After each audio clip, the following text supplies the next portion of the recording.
Hello, ഓർമ്മയുണ്ടോ ഈ മുഖം? എന്നെ ആരെങ്കിലും ഓർക്കണുണ്ടോ? എൻ്റെ എല്ലാ കൂട്ടുകാർക്കും എൻ്റെ വീഡിയോയിലേക്ക് സ്വാഗതം. അങ്ങനെ ഞാനൊന്നൊരു മുളക് കൊണ്ടൊരു മോര് കറി വയ്ക്കാൻ പോവുകയാണ്. അതിലേക്ക് വേണ്ടി മുളകെടുത്ത് നല്ലവണ്ണം നെടുകെ കീറുക. അതിനുശേഷം 2 സ്പൂൺ വെളിച്ചെണ്ണ ഒഴിച്ച് 1 സ്പൂണ് കടുകും 1/4 സ്പൂണ് ഉലുവയും കൂടെ ഇട്ട് മൂപ്പിക്കണം. അത് രണ്ടും നല്ലവണ്ണം മൂത്ത് വരുമ്പോഴേക്കും കുറച്ച് കറിവേപ്പില ഇടണം. കറിവേപ്പില ഇട്ടതിന് ശേഷം നമ്മൾ ഈ കീറി വച്ചിരിക്കണം മുളകിനെ എടുത്ത് തട്ടി നല്ലവണ്ണം ഒന്ന് മൂപ്പിക്കണം.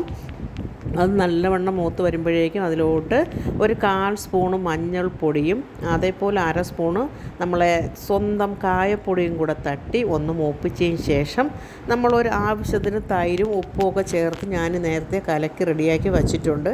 അതിലോട്ട് അങ്ങ് ഒഴിച്ച് കൊടുക്കണം. സൂപ്പർ ടേസ്റ്റി തൈര് കറിയാണ് കേട്ടോ, അടിപൊളിയാണ്, സൂപ്പറാണ്. പിന്നെ ഞാനിതാ കുറച്ച് നമ്മളെ കണ്ണൻ കൊഴിയാള മീൻ കറി വച്ചിട്ടുണ്ട്. പിന്നെ പയറ് തോരൻ വെച്ചു. ഇനി കുറച്ച് സാധനങ്ങൾ കൂടെ ഉണ്ട് കേട്ടോ. നമ്മളെ തീയൽ വെക്കണം. ഉള്ളി തീയൽ, വെണ്ടയ്ക്ക ഉള്ളി എല്ലാം കൂടെ തീയൽ വെക്കണം. പിന്നെ അത് എല്ലാ ജോലിയൊക്കെ ആയപ്പോഴേക്കും കുറച്ച് മത്തി കിട്ടി. പിന്നെ അതിനെയും കൂടെ ഒന്ന് കറി വയ്ക്കാമെന്ന് വിചാരിച്ചു.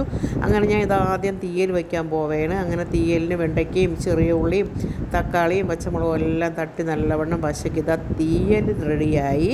ഇനി നമുക്ക് നമ്മളെ കുഞ്ഞൻ മത്തി വയ്ക്കാം. അരി അടുപ്പിൽ കിടന്ന് റെഡിയാവണുണ്ട്. കുഞ്ഞൻ മത്തിക്ക് വേണ്ടി വെളുത്തുള്ളി, ഇഞ്ചി, പച്ചമുളക്, തക്കാളി, ചെറിയ ഉള്ളി, കറിവേപ്പില എല്ലാം കൂടി തട്ടി ആവശ്യത്തിന് വെളിച്ചെണ്ണയെ കുഴിച്ചാണ് കേട്ടോ അതിൽ തട്ടി നല്ലവണ്ണം ഒന്ന് മൂപ്പിച്ച് വരുന്നുണ്ട്. അതിലേക്ക് ഇനി നമുക്ക് മുളക് പൊടി, മല്ലിപ്പൊടി, ഉലുവ, മഞ്ഞൾ ഇതെല്ലാം കൂടി തട്ടി ഒന്ന് മൂപ്പിച്ചെടുക്കാം. അത് നല്ലവണ്ണം മൂത്തതിന് ശേഷം നമുക്ക് ആവശ്യത്തിനുള്ള ഈ മീനിന് ആവശ്യത്തിനുള്ള പുളിവെള്ളം ഒഴിച്ചു കൊടുക്കാം. വാളം പുളിയിര വെള്ളമാണ്, അതൊഴിച്ചു കൊടുക്കാം. എന്നിട്ട് ആവശ്യത്തിന് ഉപ്പും ഒക്കെ ഇട്ട് തിളപ്പിച്ചതിന് ശേഷം നമുക്ക് നമ്മളെ കുഞ്ഞൻ മത്തി അങ്ങോട്ട് വാരിയിട്ട് കൊടുക്കാം. രാവിലെ മീൻ കറിയൊക്കെ വച്ചതാണ്. പിന്നെ ഈ കുഞ്ഞൻ മത്തിയെ കണ്ടപ്പോഴേക്കും ഒരു കൊതി, അതുകൊണ്ട് പിന്നെ വിചാരിച്ചു കുറച്ചങ്ങ് വച്ച് കളയാമെന്ന്. അങ്ങനെ ഞാനിതാ കുഞ്ഞൻ മത്തിയൊക്കെ വാരിയിട്ട് തിളപ്പിച്ച് റെഡിയാക്കി വയ്ക്കുന്നുണ്ട്. അങ്ങനെ എൻ്റെ എല്ലാ കൂട്ടുകാർക്കും സുഖമാണെന്ന് വിശ്വസിക്കണു.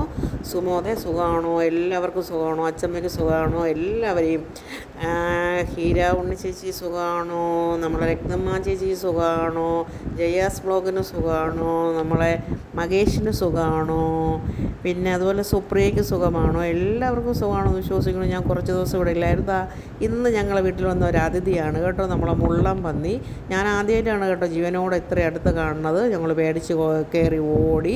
അത് കഴിഞ്ഞ് ആൾക്കാരെല്ലാം വന്ന് പച്ച വെള്ളം കോരി ഒഴിച്ചപ്പോൾ ആൾ ഓടി രക്ഷപ്പെട്ടു. പിന്നെ എല്ലാവരോടും കൂടി ഓടിച്ച് അങ്ങ് മലയിൽ കയറ്റി വിട്ട് കേട്ടോ. അങ്ങ് മലമുകളിലോട്ട് കയറി അതങ്ങ് ഓടി രക്ഷപ്പെട്ടു പോയി. ഇങ്ങനെ ഞാനിവിടെ കുറച്ച് ദിവസം മോളെ വീട്ടിലൊക്കെ പോയി നിന്നിരുന്നു. എല്ലാവർക്കും സുഖമല്ലേ? എല്ലാവരും സുഖമായിരിക്കും വിശ്വസിക്കുന്നു. എല്ലാവർക്കും ഗുഡ് മോർണിംഗ്. Thank you.